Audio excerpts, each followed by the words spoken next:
আসসালামু আলাইকুম। ব্রেন টিউমারের অনেক মানুষ কিন্তু আমাদের আশেপাশে থাকেন এবং অনেকের কিছু কিছু লক্ষণ আছে। আমরা যদি জেনে নিতে পারি যে আসলে কোন কোন লক্ষণ থাকে।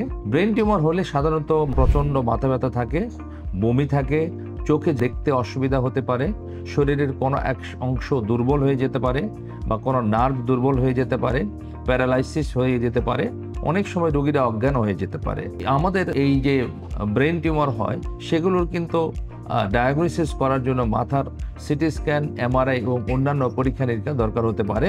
সো সিটি স্ক্যান এবং এমআরআই যে পরীক্ষাগুলো আমরা করি, এটা সাধারণত ব্রেন টিউমারের ধরন, ব্রেন টিউমারের উপস্থিতি বা ব্রেনের কোথায় আছে এবং তার সাথে ব্রেনের স্বাভাবিক যে অংশগুলো আছে সেগুলোর তুলনা এবং কম্প্যারিজন করা এবং অপারেশনের পদ্ধতি কোনটা হতে পারে সেটা নিয়ে তুলনামূলক আলোচনা করা যায়।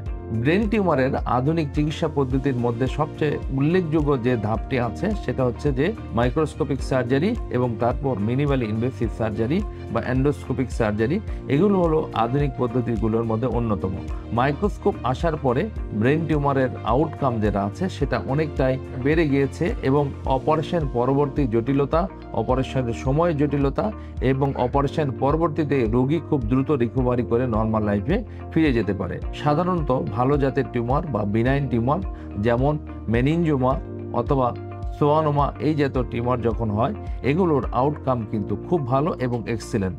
আর যদি ক্যান্সার জাতীয় কোনো টিউমার হয় বা ম্যালিগনেন্ট টিউমার যদি হয়, যেটা ওয়ার্ল্ড হেলথ অর্গানাইজেশনে গ্রেড 2, 3 এবং 4 জাতীয় যে টিউমার থাকে, এগুলোর সাধারণত রোগীর দীর্ঘমেয়াদী আউটকাম অনেক বেশি ভালো হয় না এবং এই রোগীগুলোর যাদের ক্যান্সার জাতীয় টিউমার বা ম্যালিগনেন্ট টিউমার থাকে, সাধারণত তাদের অপারেশন পরবর্তীতে রেডিওথেরাপি এবং কেমোথেরাপির দরকার হতে পারে এবং এই ধরনের রোগীর অপারেশনের পরবর্তীতে আবার টিউমারটা ফিরে আসতে পারে।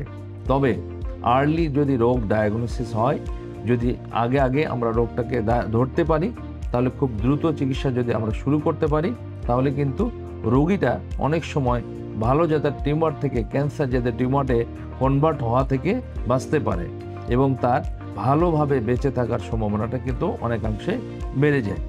সঠিক সময়ে রোগ ডায়াগনোসিস করা এবং সঠিক সময় সঠিক ডাক্তারের কাছে যাওয়া এবং সঠিক পরামর্শ গ্রহণ করা একজন রোগীর জন্য ব্লেসিংস। তো আপনাদের আশেপাশে যদি এই ধরনের রোগ লক্ষণের কোনো মানুষ থাকে অথবা ব্রেন টিউমারে ভুগছেন, আতঙ্কিত না হয়ে অবশ্যই একজন নিউরোসার্জনের সাথে যোগাযোগ করবেন। আপনারা চাইলে আমার কাছেও আসতে পারেন, আমার সহযোগিতা থাকবে।